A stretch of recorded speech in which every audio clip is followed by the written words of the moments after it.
ডারউইনে অস্ট্রেলিয়াকে হারিয়ে ইতিহাসের দরজা খুলছিল বাংলাদেশ। ম্যাকায়ে সেই ইতিহাসের পাশে যুক্ত হয়েছে তিক্ত এক শিক্ষা।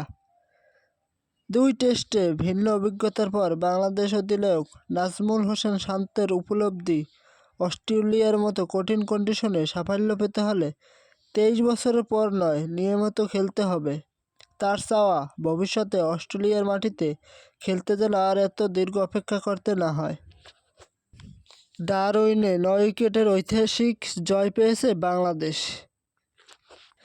ম্যাকাইয়ে দ্বিতীয় টেস্টে মাত্র 2 দিনের ইনিংস ও 51 রানে হেরে সিরিজ শেষ করেছে 1-1 সমতায়। নাজমুল হোসেন শান্ত বলেন, এখানে আসার জন্য আর যেন 23 বছরের অপেক্ষা করতে না হয়। আমরা যদি আরও নিয়মিত এখানে আসতে পারি তাহলে আমাদের খেলা আরও ভালো হবে। ম্যাকাইয়ে বাড়তি বাউন্স ও বাতাসে সুইং বাংলাদেশের ব্যাটারদের কঠিন পরীক্ষায় ফেলছিল। 2 ইনিংসে 100-র নিচে অল আউট হয় বাংলাদেশ। তবে কন্ডিশনকে অজুহাত হিসেবে দাঁড় করাতে চাননি নাজমুল হোসেন শান্ত। তার স্বীকারোক্তি, আমরা ভালো ব্যাটিং করতে পারিনি, এটাই সত্য। অজুহাত দিয়ে লাভ নেই। তাদের বোলিং ছিল বিশ্বমানের। আমাদের টেকনিক্যাল জায়গাগুলোতে আরও উন্নতি করতে হবে। দ্বিতীয় ইনিংস 31 রান করে আউট হওয়াকে কোনোভাবেই গ্রহণযোগ্য মনে করছেন না তিনি। অধিনায়ক বলেন, আমি সেট হয়ে যে সময় আউট হয়েছি এটা গ্রহণযোগ্য নয়। ইনিংসটা আরও লম্বা করা উচিত ছিল।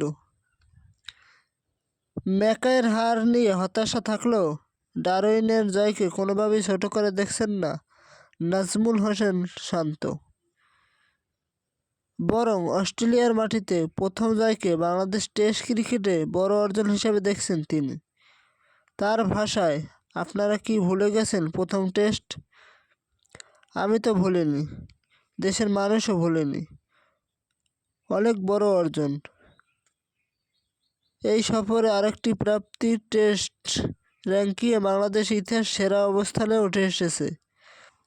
প্রথমবারের মতো 6-এ উঠেছে বাংলাদেশ।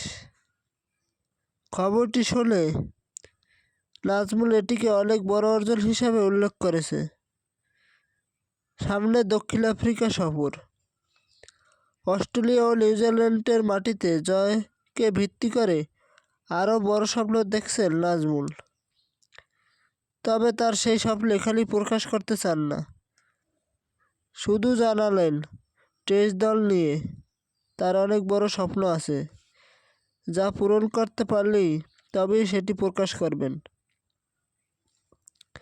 2 দিনে ম্যাচ শেষ হয়ে যাওয়া টেস্টের বাকি 3 দিন শুয়ে ঘুমিয়ে কাটাবেন বলেই রসিকতা করে জানালেন নাজমুল হোসেন শান্ত।